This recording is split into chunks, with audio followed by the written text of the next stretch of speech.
More parts of the puzzle just in from China. This is some nickel strip, which is not for cats. I want to try welding some batteries together. Okay, that's not pure nickel, I can tell. That's steel.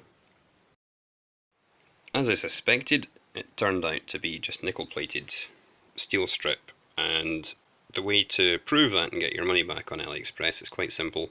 Take some sharp medium grit sandpaper, cut a bit of your strip off, abrade it, give it a good rub.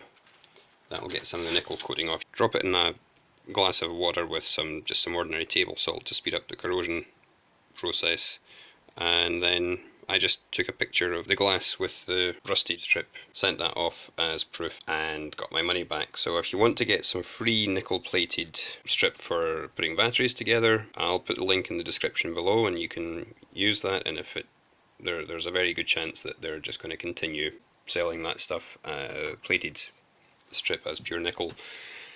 And judging by the comments, nobody actually bothers to check. They all just write, "Ooh, goods arrived, I'm happy, haven't tested it, haven't checked it, 5 stars, blah blah blah blah blah."